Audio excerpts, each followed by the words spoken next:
কার স্বার্থ রক্ষার জন্য সরকার এইভাবে আমাদের সেক্টরে প্রতিটা সেক্টরে ভ্যাট বাড়াচ্ছে সেটিও আমরা আমাদের কাছে বোধগম্য নয়। ধন্যবাদ আপনাকে।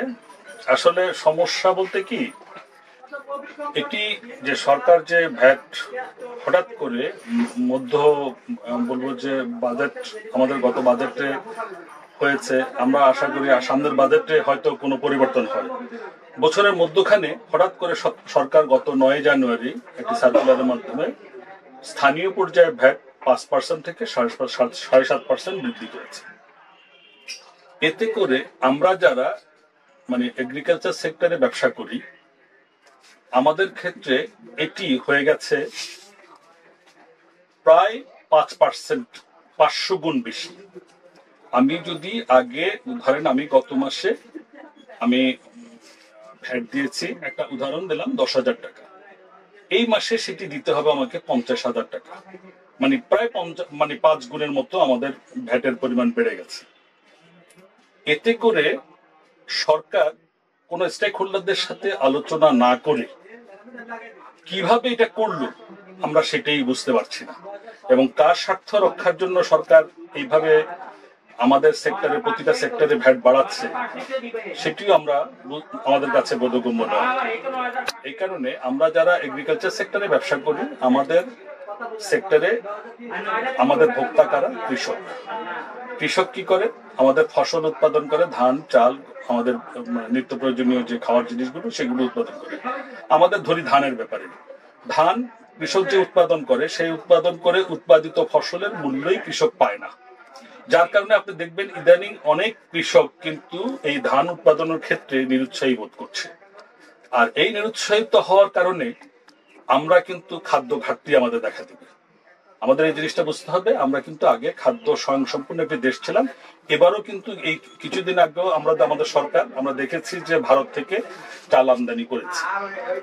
তার কারণ আমাদের বন্যা, অতি বন্যা, এসব কারণে আমাদের খাদ্য ঘাটতি দেখা দিয়েছে। আর আমাদের যদি খাদ্য ঘাটতি দেখা দেয়, আমাদের খাদ্য আমাদের আমদানি করতে হবে ভারত থেকে, পার্শ্ববর্তী দেশ ভারত থেকে হয়তো লরিতে আসে বিধায় আমাদের কস্টিংটা কিছুটা কম পড়ে। কিন্তু ভারতও কিন্তু সবসময় আমাদেরকে সরবরাহ করে না। ভারত চিন্তা করে যে তার চাহিদা রেখে সে এক্সপোর্ট করে। তো সেক্ষেত্রে যদি ভারত আমাদের ম্যাক্সিমাম ক্ষেত্রে দেখা যাচ্ছে ভারত আমাদেরকে অনেক পণ্যই দেয় না। আমাদের যখন প্রয়োজন হয় পণ্য, তখন তারা প্রয়োজন আমাদেরকে আমাদের পণ্যটা বন্ধ করে দেয় না। তাহলে আমাদেরকে আনতে হবে ভিয়েতনাম থেকে। ভিয়েতনাম থেকে আনতে গেলে আমাদের কস্টিং প্রাইস যা পড়বে, এখানে চালের মূল্য এখন যদি ধরেন আপনার 80 টাকা যদি আমি কেজি এখন যদি ধরি, তখন সেটা পড়বে 100 টাকার উপরে। এতে করে আমাদের খাদ্য ঘাটতি দেখা দিবে, এবং আমাদের যে দরিদ্র মধ্যবিত্ত যে ইয়েগুলো আছে, পরিবারগুলো আছে, এদের অবস্থা কি হবে? ওদের এমনি এখন নুনান্তে পান্তা পুরায়। তারপর এইভাবে যদি ভ্যাট বৃদ্ধি হয়, আমরা বৈষম্যমূলক কর বৃদ্ধি প্রতিরোধ কমিটি নামে একটি কমিটি করেছি। আমাদের এফবিসিসি এর সাবেক পরিচালক আমাদের শহীদুল হক মোল্লা সাহেব এটির আহ্বায়ক, আমি শহীদুল ইসলাম স্বপন একটির সদস্য সচিব, এবং আমাদের এই এর আন্ডারে মোটামুটি বাংলাদেশ ভিত্তিক সংগঠন 9টি 10টির মতো এখন 13টির মতো সংগঠন আমাদের সাথে একাত্ম ঘোষণা করেছে। আমরা এটি নিয়ে আন্দোলন চালিয়ে যাচ্ছি। আমরা প্রথমে গত পরশুদিন আমরা গিয়েছি এফবিসিসির প্রশাসকের কাছে। প্রশাসককে গিয়ে আমরা আমাদের বক্তব্য আমরা বলেছি। প্রশাসক আমাদের সাথে একমত হয়েছে যে না, এটি এই মুহূর্তে করা সম্ভব না, এটি করলে আমাদের দেশের অনেক ক্ষতি হয়ে যাবে। যে পরিমাণ ভ্যাট আসবে তার চেয়ে বেশি আমাদের যেই খুচরা পর্যায়ে যে টাকা আসে, এটি আমাদের বাজেটের একেবারে ন্যূনতম একটা অংশ আমাদের এই খুচরা পর্যায়ে ভ্যাট থেকে আসে। তো আমরা ম্যাক্সিমামই দেখা যাচ্ছে কি এই সরকার কোনো কিছু চিন্তা না করে হঠাৎ করে, হ্যাঁ সরকারের টাকা দরকার, আমরা সরকারকে বলছি সরকারের যে টাকা দরকার সেই টাকার জন্য সরকারের ভ্যাটের আওতা বৃদ্ধি করার জন্য বলছি।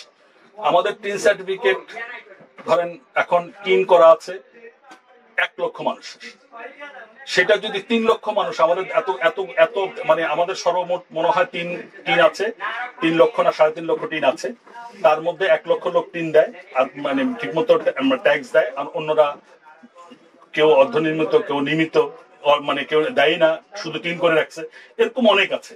এইগুলো যদি ভ্যাটের আওতা বা ট্যাক্সের আওতা যদি বৃদ্ধি হয়, তাহলে যারা দিচ্ছে তাদের উপর আর প্রেশার পড়ে না। যেমন আমি আমার নবাবপুরের কথা বলবো। আমার এই নবাবপুর অঞ্চলে আমি প্রথম আলোর একটি প্রতিবেদন দিয়ে কথাটা বলবো যে 7,000-এর মতো আমাদের ব্যবসা প্রতিষ্ঠান আছে। এর মধ্যে 4,000 নিবন্ধিত, 4,000 ভ্যাট নিবন্ধন নিয়েছে। এর মধ্যে আপনার অনিয়মিত ভ্যাট দেয় 2,000-এর মতো। তারপরে আপনার কেউ আর বাকি যারা আছে তারা কোনো সময় দেয়, কোনো সময় দেয় না। কিন্তু নিয়মিত ভ্যাটের পরিমাণ সর্বোচ্চ 700 থেকে 800 নিয়মিত ভ্যাট পরিশোধ করে। তার মানে হচ্ছে যে আমদানি যারা করে এদের বিন লক হয়ে যাওয়ার ভয়ে এরা সবসময় ভ্যাটটা দিয়ে আসছে। আচ্ছা, তো আপনাদের সব সংগঠন নিয়ে আপনাদের যে দাবিটা, সেই দাবিটা আসলে যেন পূরণ হয়, সেজন্য আপনারা কি কি কার্যক্রম হাতে নিয়েছে? আমরা এই মুহূর্তে আমাদের প্রথম ইয়ে হচ্ছে যে আমরা ওই দিন প্রশাসনের কাছে গিয়েছি। আমরা এনবিআর এর চেয়ারম্যান মহোদয়ের আমরা চেয়েছি, অ্যাপয়েন্টমেন্ট চেয়েছি। ওনার সাথে আমরা প্রথমে কথা বলবো। আমরা আগামীকালকে আমরা হয়তো যাব, এই মাননীয় অর্থ উপদেষ্টার কাছে আমরা আমাদের স্মারকলিপি দেব, বাণিজ্য উপদেষ্টার কাছে আমরা আমাদের স্মারকলিপি দেব। যদি আমরা নিয়মতান্ত্রিক ভাবে আমরা চেষ্টা করবো প্রশাসনিক ভাবে আগে আমাদের দাবি দাওয়াগুলো তুলে ধরার জন্য।